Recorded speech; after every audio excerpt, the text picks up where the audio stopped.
Hi students, 10th class public వర్క్స్కి very important paper అయితే follow చేసుకోవడానికి పేపర్ ఒకసారికి రిటన్ టెస్ట్ ఉపయోగపడుతుందని చెప్పేసి స్లిప్ టెస్ట్కి రిటన్ టెస్ట్కి ఉపయోగపడే విధంగా పేపర్ ఒకసారి క్లియర్ చేయడం జరుగుతుంది.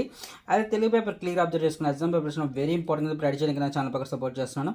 క్వశ్చన్ పేపర్ క్లియర్గా ఫాలోఅప్ చేసుకుంటే అదే ఫాలోఅప్ చేసుకున్న క్వశ్చన్ పేపర్ వచ్చరికి ఫస్ట్ రౌండ్ వచ్చరికి మనం యూజ్ చేసే పేపర్స్లో 4 మార్క్స్ అని చెప్పేసి ఇవ్వడం జరుగుతుంది. ఈ 4 మార్క్స్లో క్వశ్చన్ పేపర్ క్లియర్గా చెక్ చేసుకుంటే మన క్వశ్చన్ యాజ్ ఏ క్వశ్చన్ పద్యం ఇచ్చే పద్యం ప్రకారం క్వశ్చన్స్ అడుగుతున్నాడు. యాజ్ ఏ క్వశ్చన్స్లో మనకి 4 క్వశ్చన్స్ అడుగుతున్నాడు. ఫాలో చేసుకుని పద్యం ప్రకారం క్వశ్చన్స్ ఆఫ్ వ్యూ క్లియర్గా అబ్జర్వ్ చేస్తే ఎగ్జామినేషన్ వరకు వెరీ ఇంపార్టెంట్ పేపర్ అయితే ఫాలో చేసుకోవడానికి. సెక్షన్ 2లో మనకి యూజ్ చేసే పర్పస్లో క్లియర్గా అబ్జర్వ్ చేస్తే 3 to 6 మార్క్స్ అని చెప్పేసి పడుతుంది.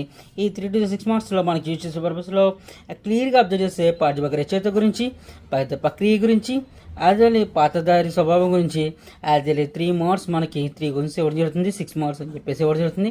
ఈ ఫాలోఅప్ చేసిన క్వశ్చన్స్ ఆఫ్ ఇంపార్టెంట్ పర్పస్కి ఉపయోగపడుతుంది. నెక్స్ట్ అదర్వైజ్ సారాంశం ఇవ్వడం జరుగుతుంది. ఈ సారాంశం సరికి 4 మార్క్స్ క్వశ్చన్ ఇవ్వడం జరుగుతుంది.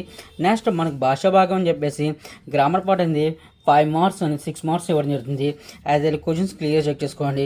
ఈ క్వశ్చన్స్లో అర్థాల గురించి, పదబద్ధాల గురించి, నానర్థాల గురించి, ప్రక్రియ గురించి, సంధి విడదీసి సంధి పేరు రాయడం గురించి, ఈ టైప్ ఆఫ్ క్వశ్చన్స్ అనేది విగ్రహవాక్యం గురించి, సమాసనామ గురించి ఇవ్వడం జరుగుతుంది. యాజ్ ఏ క్వశ్చన్ పేపర్ క్లియర్గా అబ్జర్వ్ చేసుకుంటే ఎగ్జామ్ వరకు వెరీ వెరీ ఇంపార్టెంట్ పర్పస్ ఉపయోగపడుతుంది చెప్పేసి క్లియర్గా అబ్జర్వ్ చేసుకుని keep watching my channel. Thank you.